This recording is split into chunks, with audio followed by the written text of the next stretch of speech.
Jefferson Henrique da Silva Nascimento. J. Nascimento. Sou casado há 7 anos com a minha esposa, linda e maravilhosa. 2 filhos, né? Uma de 4 anos e o outro de 5 anos. Axi Miguel.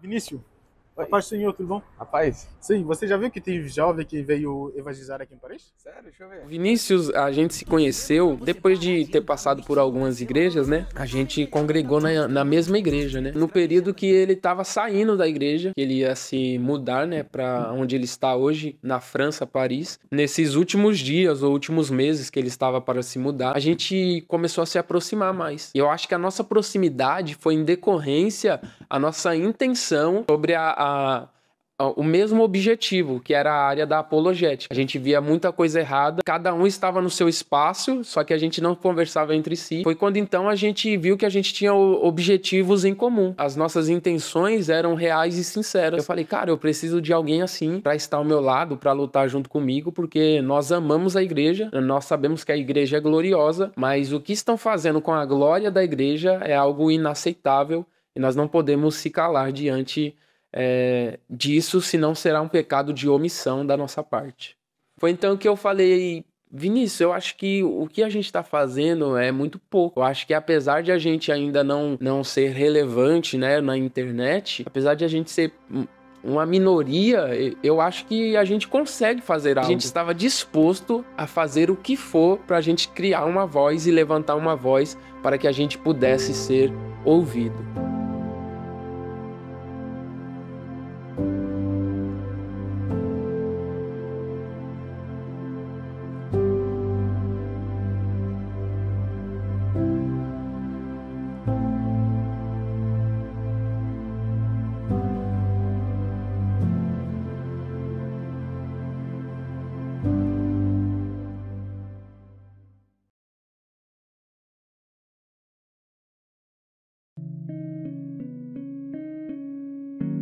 Então, esse nome surgiu, na verdade, foi um achado de um amigo, o Gabriel Damasceno. Em uma das suas pregações, ele pregou uma vez sobre Saulo no caminho de Damasco, e como Deus havia falado para Ananias que Saulo era um vaso escolhido. E esse Gabriel, ele é muito louco, que ele tem umas aplicações muito doidas, esse cara é maluco. Muitos escultores de Roma, eles faziam as suas esculturas, faziam os vasos, né? Quando esses vasos ou escultura, eles tinham algum defeito, eles cobriam esses defeitos. Eles colocavam o quê? Cera para tampar os defeitos. E aí a Dona Maria, que fosse lá comprar aquela escultura, aquele vaso, iria falar, nossa, que vaso bonito, que escultura bonita.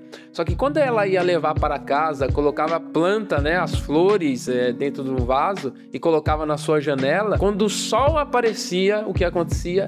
A cera, ela derretia e os defeitos começariam aparecer. Já os outros escultores, que eram os escultores honestos, eles quando faziam alguns vasos ou esculturas e saíam com defeitos, ou eles vendiam a um preço menor do que valiam, ou eles quebravam e refaziam toda aquela escultura ou aquele vaso. Por isso eles eram chamados de escultores honestos, sinceros, ou seja, sem cera. E esse foi o motivo deste nome. Cara, eu me identifiquei com este nome, porque eu quero ser alguém sem cera, eu quero ser alguém sincero, alguém que não omita a verdade. Eu quero ser sincera somente às escrituras. Aí quando eu falei esse nome pro Vinícius, ele falou, não, cara, top.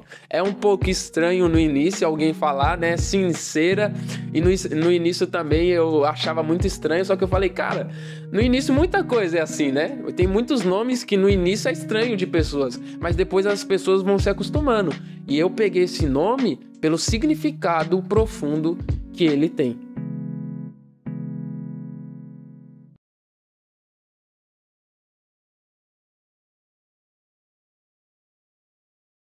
Transmitir a palavra de Deus de forma sincera, mas não somente isso.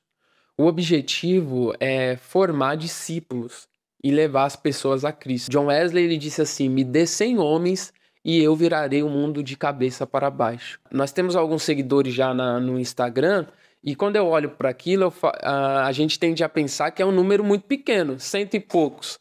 Mas se de 150, por exemplo, a gente tivesse 50, né? 50 pessoas que estão ali entendendo o evangelho, entendendo a palavra de Deus e dizendo assim, cara, eu tô aprendendo. Esse é o nosso objetivo, de levar as pessoas ao conhecimento de Cristo, que é que Cristo seja formado nelas. Esse projeto do Siniceira, ele é um ministério público, né, para as pessoas, só que vem de um chamado interno. Então ele é a extensão, né, do nosso ministério particular para as pessoas. Qual é o nosso ministério principal? É o nosso ministério particular, com a nossa igreja, com a nossa congregação, com as pessoas que estão ao nosso redor, com a nossa família. Mas aprove Deus a nos dar essas ferramentas, né, como a internet, para fazer uma extensão deste nosso ministério, que é apologético, né, que é falar sobre a palavra de Deus. Mas se um dia assim falar assim, vamos cortar a internet, a vida segue. O nosso ministério continua, porque o nosso ministério não é somente público, não, o nosso ministério é particular, com a nossa igreja, com a nossa congregação e com os nossos irmãos em Cristo Jesus. E eu não tive ninguém para me ensinar e dizer, cara, isso aí tá errado, isso aí não tá certo. E esse é o impacto que eu quero que gere nas pessoas.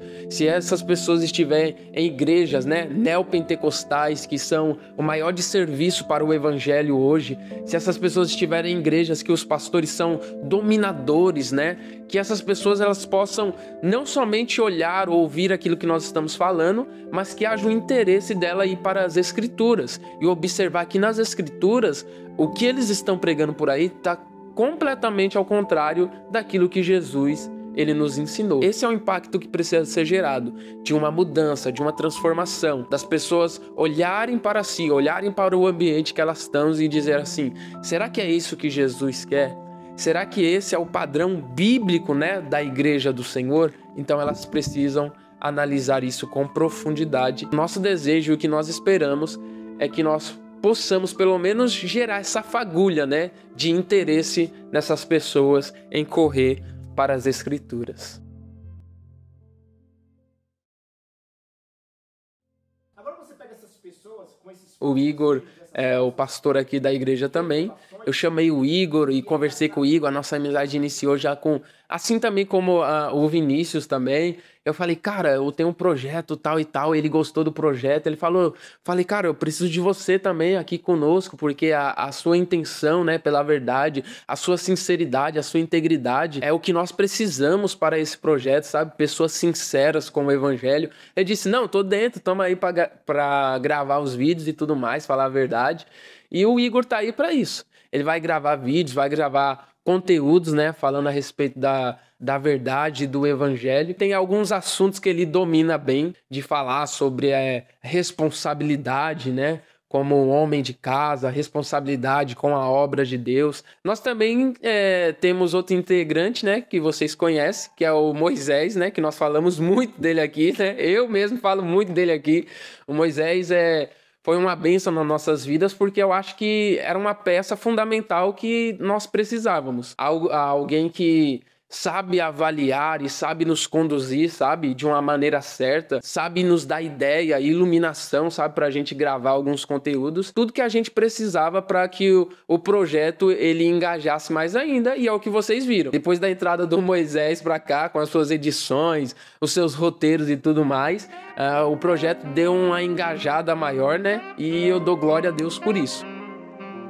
Pra câmera aqui. Esse aqui vai ser o... Dá um já aí também. Não, aqui é o... Como é que fala? Making off. Tá mó da hora essa imagem aqui.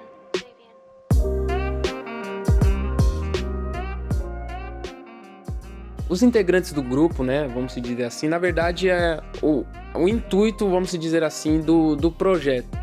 Não é que o projeto seja de uma pessoa só, né, mas que o projeto seja da equipe, porque é a equipe que faz esse projeto.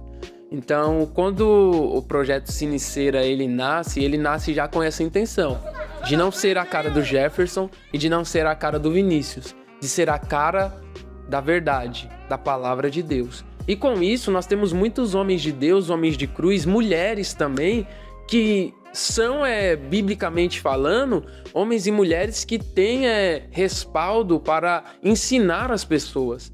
Então a gente não pode descartar a possibilidade de que outras pessoas façam parte desse projeto. E não somente homens, mas mulheres também, para ensinar outras mulheres como viver o evangelho de uma forma piedosa e de uma forma digna. Na verdade, o nosso intuito é exatamente esse: trazer mais e mais pessoas para dentro desse projeto.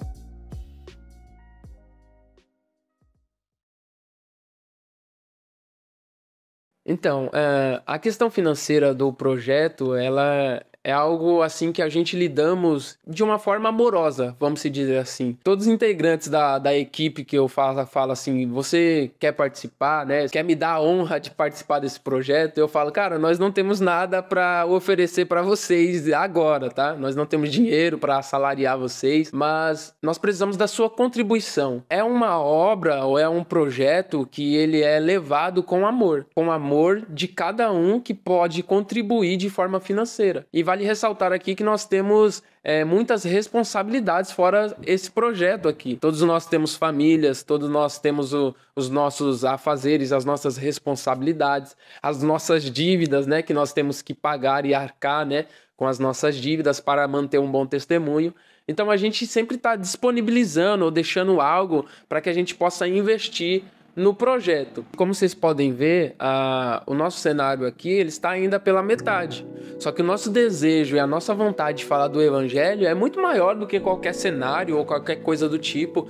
Só que uma forma assim que a gente poderia ter, né, para ser ajudado, né, aqueles que gostam, aqueles que ouvem da palavra de Deus, gostam desse projeto, é que vocês também pudessem de uma forma, né, que vocês também pudessem amar esse projeto, né, de uma forma evangelística, né, de uma forma que possam propagar a cada dia mais esse evangelho. Então, quais são essas formas? Primeiro, aqueles que podem e quiser nos ajudar contribuindo financeiramente, né, para que a gente possa comprar uma coisa ou outra, para que a gente possa mexer um pouco no cenário, para que a gente possa ter mais recursos, né, para trazer aprimorações, né, mais tecnologia, né. Por exemplo, os programas de edições, né, eles são caros, né, eles têm um custo, né, para ser mantido. Então, tudo isso ele leva um custo. Então, essa era uma das formas que as pessoas que nos seguem podem contribuir com a gente. Agora, outra forma também é que as pessoas possam compartilhar esses vídeos que nós postamos, que eles possam nos seguir, que eles possam enviar para amigos, enviar no grupo das igrejas, que eles possam falar da gente para alguém e dizer, cara, eu conheço uns meninos que eles estão começando agora, eles não têm formação teológica, tá? Mas o que eles falam tem coerência com a Bíblia. Tudo que eles falam é respaldado na Bíblia. Então essas são as formas das pessoas poder nos ajudar e contribuir para essa causa do evangelho.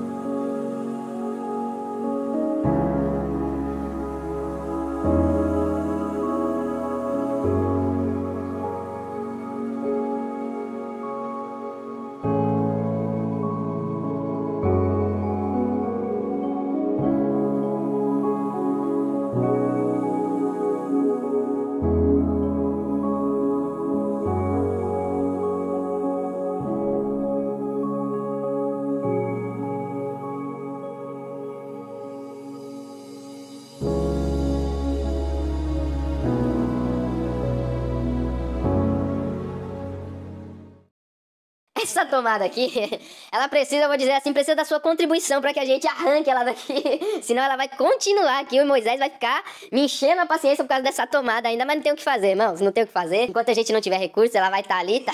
A gente só não coloca nada aqui, né? Carregador, essas coisas.